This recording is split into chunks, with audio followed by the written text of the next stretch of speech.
fight America? 5 reasons the US military will make you dead.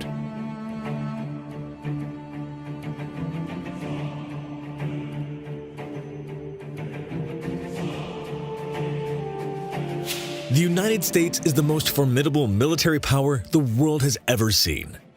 Arguably, since the end of the Cold War, America has enjoyed a level of dominance unparalleled in history. Neither Rome nor the British Empire enjoyed such a level of superiority over rival powers. While the American military is not the largest on Earth, it is by far the best trained and best equipped force on the planet, putting rivals like Russia and China to shame. But it took generations to develop America's military into the world-beating force it is today. And it wasn't until the end of the Civil War that the US fielded armies that could challenge European militaries on the battlefield. From then onwards, it took 2 world wars before the US military finally established itself as the most dominant force on Earth.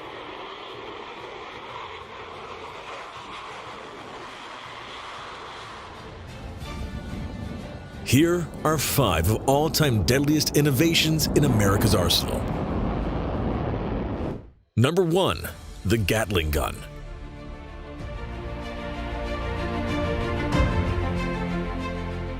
First fielded during the American Civil War, which to this day is the deadliest war in US history with over 600,000 military dead, the Gatling gun was one of the first rapid-fire weapons in history.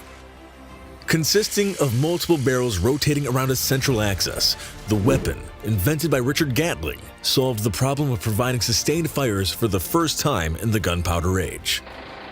Initially, the US Army, due to the service's conservative nature, was reluctant to adopt Gatling's invention. After Gatling had improved on his initial 6-barrel design that fired 350 rounds per minute, the Army did eventually adopt the new weapon. It was first used in 1864 at the Battle of Petersburg in Virginia. After the end of the Civil War, the Army used a 10-barrel Gatling gun that could fire 400 rounds per minute during various conflicts with the Native American population in what are now the western states. The Maxim machine gun eventually replaced the Gatling gun, but the crude hand-driven weapon heralded what was to come. During the brutal trench warfare of World War I, untold thousands fell to machine gun fire.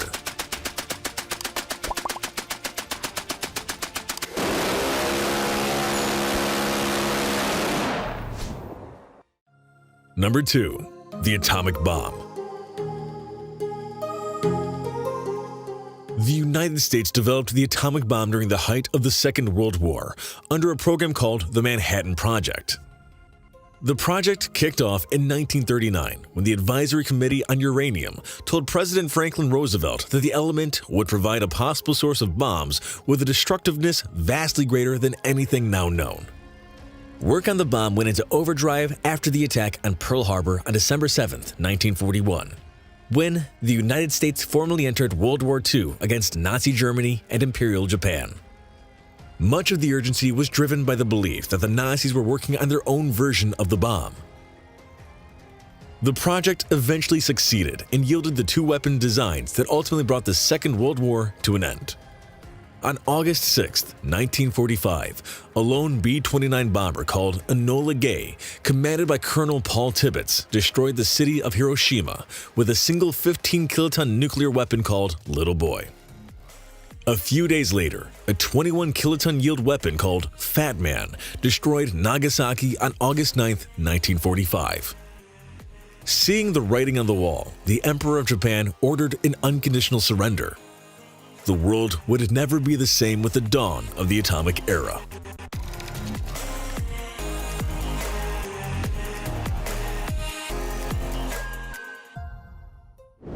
Number 3. Precision-guided weapons. Since the 1970s, one of America's decisive advantages in war has been the ability to hit targets precisely. During most of history, war has basically been about throwing a huge volume of fire at a target with a small chance of actually hitting anything. The introduction of precision-guided weapons changed all that. For example, when the 8th Air Force launched a massive air raid to knock out German ball-bearing plants in 1943, it launched around 400 B-17 bombers to hit the targets. Most of the bombs, dropped at appalling cost and meant an aircraft, didn't even come close to hitting their targets. The pattern has repeated itself over and over, and entire squadrons would be launched to hit a single target. More often than not, they wouldn't hit a thing. That all changed towards the end of the Vietnam War. In 1972, laser-guided bombs allowed U.S. Air Force and U.S. Navy jets to hit targets precisely. Instead of dozens of jets trying to strike a single target in vain, one jet could hit multiple targets during a sortie. While in 1972, there were only a handful of precision-guided weapons available, in 2015, almost all weapons dropped from American warplanes are precision-guided. Precision-guided weapons have given U.S. forces the edge for the past 40 years, but it's an advantage that is starting to slip as other nations develop their own equivalent weapons.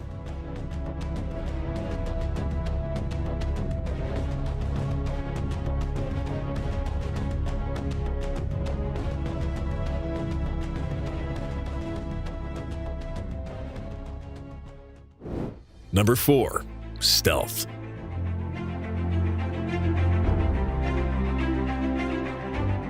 With the development of ever more capable Soviet surface-to-air weapons during the 1960s and 1970s, the United States Air Force had to come up with a solution to defeat the ever-increasing threat. The answer was stealth technology, which would reduce an aircraft's radar cross-section and infrared signature. Ironically, it was a Soviet scientist by the name of Pyotr Ufimtsev who first discovered the equations to develop a low-radar, cross-section aircraft.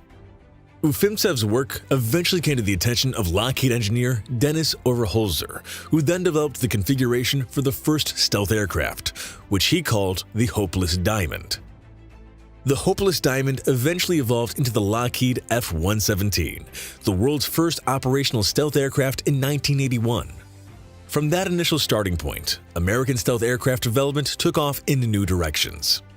The B-2, F-22, F-35, and pretty much every other American stealth aircraft originates from those early efforts to defeat the Soviet air defense system. The net result today is the nearly unstoppable juggernaut that is the U.S. Air Force.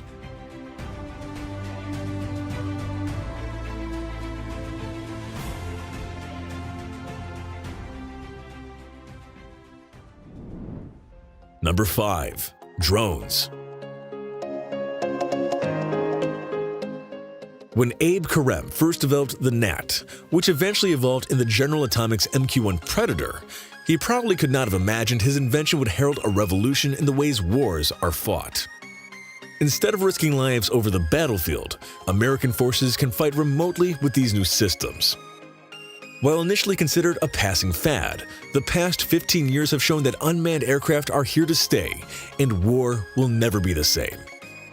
The MQ-1 Predator, which was first introduced over the Balkans in 1990s, is a crude aircraft. Its follow-on, the MQ-9C Reaper, is a little more sophisticated, but it's the start of something that will change warfare forever. Aircraft like the carrier-based Northrop Grumman X-47B are starting to show the true potentials of such machines. Indeed, aircraft without pilots might be the dominant weapon during the remaining decades of this century. As recently as yesterday, Navy Secretary Ray Mabus told an audience that the U.S. Navy will never buy another manned strike fighter again after the F-35C. And if Mabus's vision comes to fruition, unmanned aircraft will give the U.S. unmatched capabilities well into the future.